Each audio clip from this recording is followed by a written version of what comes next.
بسم اللہ الرحمن الرحیم۔ اللہم صلی علی محمد وعلی آل محمد کما صلیت علی ابراہیم وعلی آل ابراہیم انک حمید مجید۔ اللہم بارک علی محمد وعلی آل محمد کما بارکت علی ابراہیم وعلی آل ابراہیم انک حمید مجید۔ اب فرشتے کا انتظار تھا، اسی فرشتے کا جس کو آپ صلی اللہ علیہ وآلہ وسلم نے دیکھا تھا، جسے ورقہ نے ناموس موسیٰ کہا تھا، اور جسے خدیجہ رضی اللہ عنہا نے بالیقین فرشتہ بتایا تھا۔ آپ صلی اللہ علیہ وآلہ وسلم انتظار کرتے رہے لیکن جبرائیل علیہ السلام نہ آئے، اور آپ صلی اللہ علیہ وآلہ وسلم پر کوئی وحی نہ آئی۔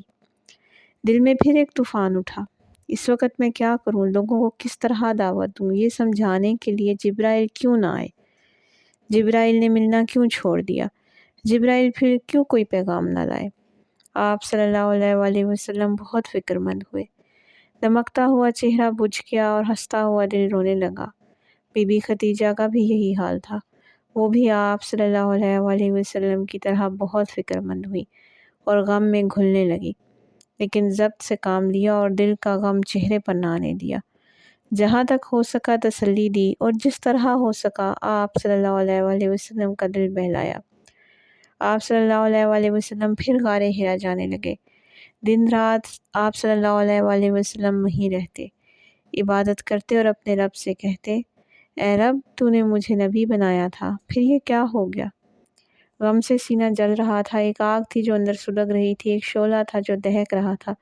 کبھی بے خود ہو کر آپ صلی اللہ علیہ وآلہ وسلم گھاٹیوں میں پھرنے لگتے اور کبھی پہاڑ کی چوٹیوں پر چڑھ جاتے اور چاہتے کہ کود کر جان دیتے۔ اتنے میں حضرت جبرائیل علیہ السلام آ جاتے اور آپ صلی اللہ علیہ وسلم کو اطمینان دلاتے، محمد، آپ سچ مچ اللہ کے نبی ہیں، اور اس سے آپ کو سکون ہو جاتا اور آپ صلی اللہ علیہ وآلہ وسلم واپس چلے جاتے۔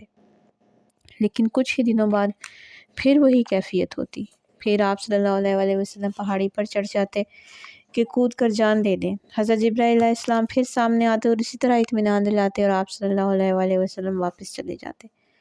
آپ کے دل پر کیسی چوٹ تھی، روح میں کتنی چبھن تھی اور دل پر کتنا بوجھ تھا۔ وحی کا رک جانا کتنا بڑا عذاب تھا، شاید رب نے مجھے چھوڑ دیا، یہ خیال ایک چبھتا ہوا نشتر تھا۔ ایک دن آپ صلی اللہ علیہ وسلم کہیں سے گزر رہے تھے کہ یک آسمان سے آواز آئی۔ سر اٹھا کر دیکھا تو وہی فرشتہ جو غار حرا میں آیا تھا فضا میں ایک کرسی پر بیٹھا تھا۔ اے اللہ، تو کتنا مہربان ہے اپنے مومن اور مخلص بندے پر۔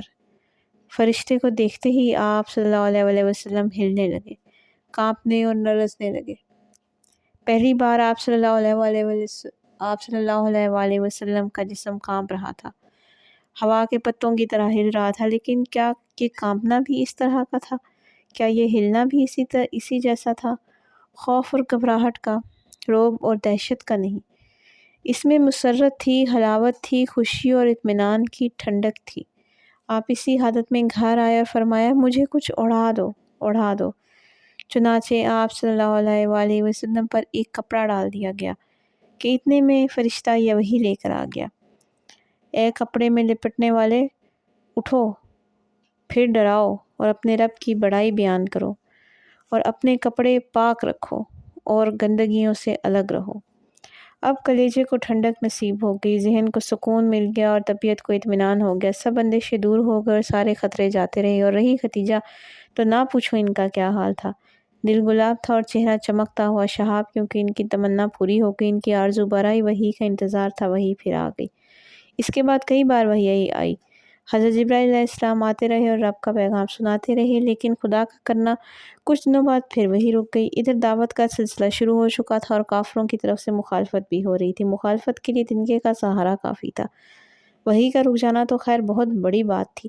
چنانچہ انہوں نے اس موقع سے بھرپور فائدہ اٹھایا اور بولے، یہ تو خوب نبی ہیں، دو چار آسمان سے باتیں رہیں، جبرائیل علیہ السلام کا آنا جانا رہا اور پھر غائب، کلام پیام سب بند، تو بھائی محمد، معلوم ہوتا ہے کہ تمہارا رب تم سے روٹھ گیا، اسی لیے اتنے دنوں منہ نہیں لگایا۔ وحی کا رک جانا تو آپ پر یوں بار ہی ہوتا تھا، اور پھر کافروں کا تانا تباہ نازک پر تیر کا کام کرتا۔ چنانچہ آپ سخت بے چین ہوئے، لیکن زیادہ دن نہ ہوئے کہ حضرت جبرائیل علیہ السلام پھر وحی لے کر آ گئے۔ گواہ ہے سورج کی روشنی اور رات کی تاریکی جب وہ چھا جائے۔ آپ کے رب نے نہ آپ کو چھوڑا ہے اور نہ وہ آپ سے ناخوش ہے، اور آپ کے لیے انجام ابتدا سے بہتر ہے، اور جلد ہی آپ کا رب آپ کو دے گا اور آپ خوش ہو جائیں گے۔ کیا ایسا نہیں کہ اس نے آپ کو یتیم پایا تو ٹھکانہ دیا، اور بے خبر پایا تو سیدھی راہ بجھائی، اور آپ کو محتاج پایا تو مالدار کر دیا؟ تو آپ صلی اللہ علیہ وآلہ وسلم بھی کسی یتیم کے ساتھ سختی نہ کریں اور نہ کسی سائل کو جھڑکیں، اور اپنے رب کی نعمتوں کا چرچا کرتے رہیں۔ اللہ خدا آپ سے ناراض نہیں ہوا، ناخوش ہو کر آپ کو چھوڑا نہیں، بلکہ رحمتوں سے ڈھانپ لیا اور نعمتوں سے نہال کر دیا۔ اب وہی برابر آنے لگی، آپ کے پاس حضرت جبرائیل علیہ السلام آتے، آپ کو اللہ کی آیات سناتے اور بتاتے کہ کیا کریں اور کس طرح کریں۔ حضرت جبرائیل نے آپ کو یہ بھی بتایا کہ کس طرح وضو کریں اور کس طرح نماز پڑھیں۔ ایک دن آپ مکہ کے بالائی علاقے میں تھے، حضرت جبرائیل علیہ السلام آئے اور انہوں نے آپ صلی اللہ علیہ وآلہ وسلم کے سامنے وضو کیا اور بتایا کہ جب نماز پڑھنی ہو تو اس طرح پاک ہو۔ پھر آپ نے بھی اسی طرح وضو کیا۔ پھر حضرت جبرائیل علیہ السلام کھڑے ہوئے اور آپ کو نماز پڑھ کر دکھائی۔ آپ نے بھی انہی کی طرح نماز پڑھی۔ اس کے بعد حضرت جبرائیل چلے گئے۔ اب آپ حضرت خدیجہ رضی اللہ عنہا کے پاس آئے اور ان کے سامنے وضو کیا، پھر فرمایا نماز پڑھنے کے لیے پاک ہونے کا یہی طریقہ ہے۔ چنانچہ بی بی خدیجہ نے بھی اسی طرح وضو کیا، پھر آپ صلی اللہ علیہ وآلہ وسلم نماز کے لیے کھڑے ہو گئے۔ بی بی خدیجہ نے بھی آپ کے پیچھے نماز پڑھی۔